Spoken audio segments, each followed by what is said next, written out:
Hey everyone, my name's Chris Lambert, and on this channel we talk Kanye West. And today we're talking Kanye and Joe Rogan.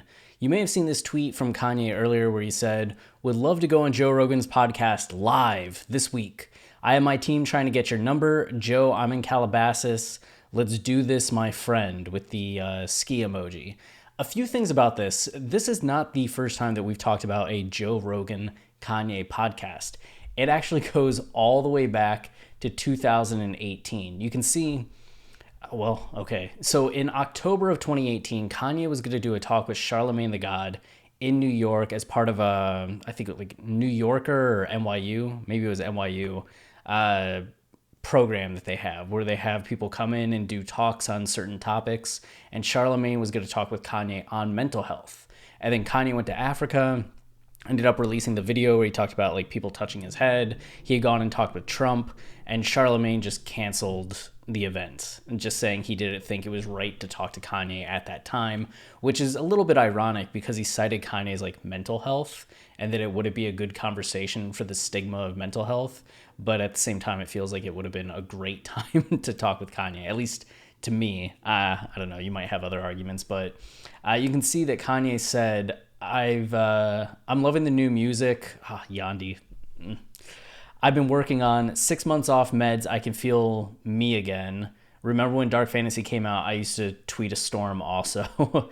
And then he said, I've been trying to do a serious interview speaking on mental health, but it seems as though all members of press are afraid to speak to someone who has been diagnosed, but is still everyone's favorite superhero. I was trying. Kanye, I was trying. I was tweeting at you. I bet if we click on this tweet right now and go to it, we'll see my response right under there being like, Kanye.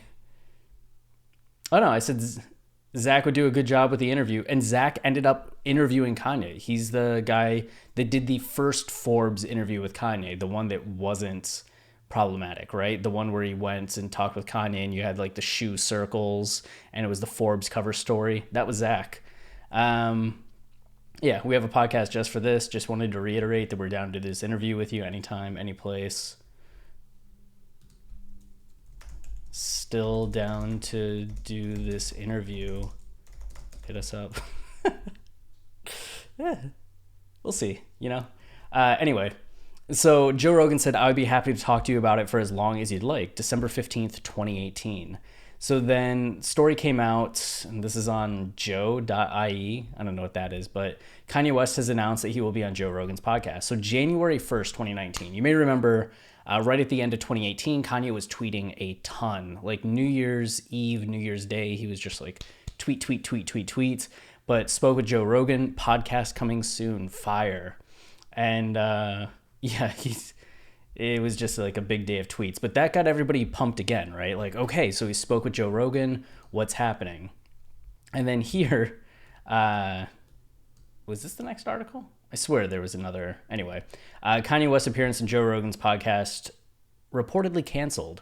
So March, like just a couple months later, March 25th, it was something where Joe Rogan was doing a show in Austin, and a fan afterwards posted to Reddit saying that he stayed 15 minutes after the show and said that Joe asked everybody to put their phones down before saying that he believes Kanye coming on the show might not be the best idea for West. The host reportedly implied that Kanye doesn't need the platform, realizing this after Yeoh told him about his plans to release a dictionary using only positive words. You may remember Kanye at the end of 2018 was also going through the dictionary a lot and highlighting negative words with yellow and positive words with orange. And he continues to play the dictionary game to this day. I think it's been referenced a few times, and people around Kanye have referenced playing the game as well. So that was kind of the last like news report. And Joe has talked about it. So February 17th, 2019, he's giving an update, and he just says that he talked on the phone to Kanye, or that it's like happening, right? This guy that's guesting on the show is just like, what's going on with the podcast? And he's just like, we're working on it. It's going to happen. Like, we'll sit down, no rush. Like, it'll happen. But this is February, like a month and a half after that tweet about Kanye speaking with Joe Rogan. And then here you have Joe with Andrew Shultz, which is funny because Andrew, who's like just a comedian from New York, he's known for his work on Guy Code, The Brilliant Idiots, and Amazon original series Sneaky Pete.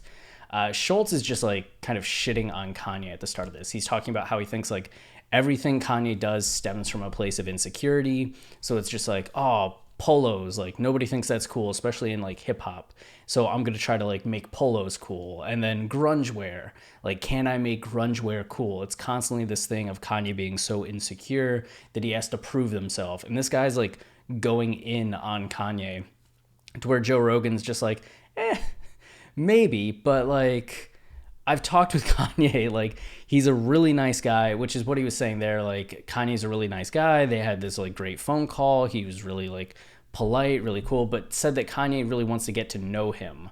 That was the thing from this, that Kanye wants to get to know him, wants to hang out with him before doing the podcast, which Joe's seemed a little like, like I have to do all this work just to get Kanye on the show. And then here he's saying to the guy, like, because the guy's questioning, not here, the guy's questioning whether Kanye's as genius as everybody thinks he is, or just like really insecure.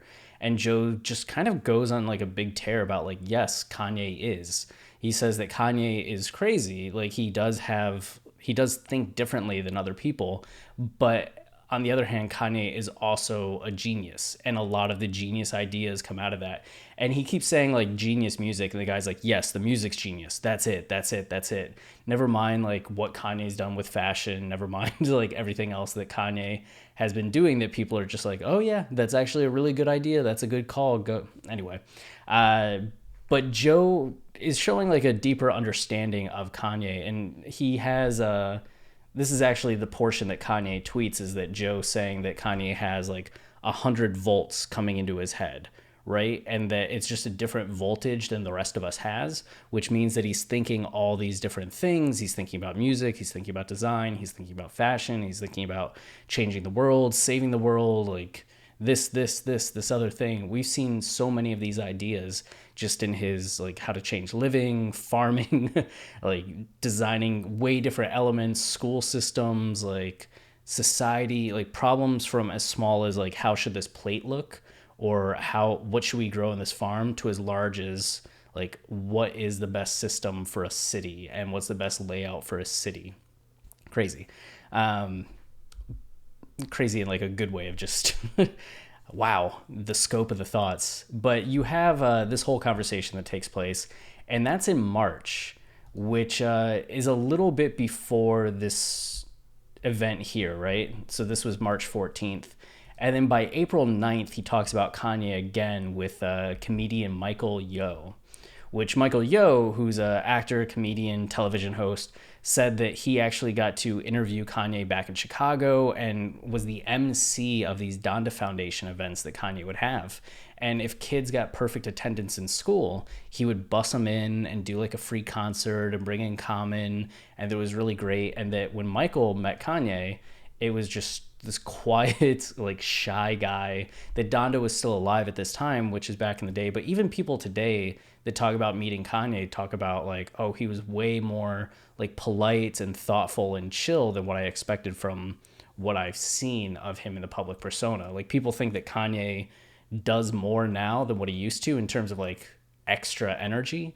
But you go back and like, it's still 2005 when Kanye's calling out Bush, right? It's still like 2005, 2006, 2007 when Kanye's like jumping on tables, like rapping at people and like shouting out that he should have won awards. Before he interrupted Taylor Swift, he interrupted Justice at the European Video Music Awards because he was mad that he didn't win. Like, yeah, so Kanye has been like, he's still the guy that raised his hand up and said, I guess we'll never know, right? But he also can be very quiet, very thoughtful in that one-on-one setting, which I think I was just talking about in the last video. There's a difference between public speaking Kanye and one-on-one speaking Kanye. But here, Joe kind of switches and backs up what was said in this post in the fact that he says he's not sure if the podcast platform is right for everybody. He doesn't say that he doesn't think that Kanye would do well on this platform or doesn't want to interview him, just that he's not trying to pressure Kanye and that he's not sure if the podcast platform's good for everybody. We know at this point that Kanye has done more podcasts, right? Like in the wake of Jesus is King, he did the Zane Lowe podcast. I can't. I'm getting confused with basketball. I can't remember if it was Zane Lowe, right? Right? Zane Lowe, Kanye. Yeah. Okay. Thank goodness. Then who's the NBA guy? Is that also Zane Lowe? Anyway, Kanye's done the Zane Lowe podcast. He just did the podcast interview with Nick Cannon. So I think in the year and a half, really, since Joe last kind of commented on Kanye, Kanye has done podcasts and has done well on the podcast format. So I don't know if Joe would be a little more into the idea of having Kanye on the show now and is down for this to finally happen. What's funny is that Joe talked about having been on the phone with Kanye in the past, right? And now Kanye's saying, I have my team trying to get your number. Like, they've talked on the phone. What happened? Like, does Kanye just delete numbers? Does he not keep numbers? Does he not have like that email saved, or the person that got the number in the first place? Interesting. But I guess that does it for the recap of the Joe Rogan Kanye West history. And maybe this week we'll finally have that conversation. We'll see. And maybe, like, I don't know, Elon going on again helps as well. I don't know. We'll see. We'll see how it goes. But I guess the main question is this part of Donda rollout, right? Like, or is this just before the election? Kanye wants to do an interview. You know, the election's November 6th, I think it is. Kanye did just release a campaign ad today. So is it part of that, or is it part of the album rollout? Or is the ad part of the album rollout? We'll see. But as there's more information on this, if there's any more information, I'll make another video, of course, talking about it. And then if you want to support us, the easiest way is liking, subscribing, commenting, as those things tell YouTube that this is a channel people enjoy, and then they show it to more people. And then we also have our podcast, Watching the Throne, a lyrical analysis of Kanye West. We have free episodes. Currently, our college dropout season available on Spotify and iTunes, or Apple, where you can get a taste for what it is we do. But the rest of our catalog is available on Patreon and Patreon only for just $5 a month. And currently, it's our college dropout season, our new redo season of late registration, as well as our seasons on Yeoh, Kids See Ghosts, and Jesus is King. We're releasing 2 new episodes a week currently that includes new song analysis with bonus episodes. And we're going to go through late registration and then our second time through graduation and on and on. So the Patreon episodes come out at a much quicker pace and rate than the iTunes episodes. So you can wait over the course of months to hear everything, or go deep dive for $5 a month. And that's it. Until next time, stay wavy and keep it loopy. Cheers. Oh, I gotta hit stop.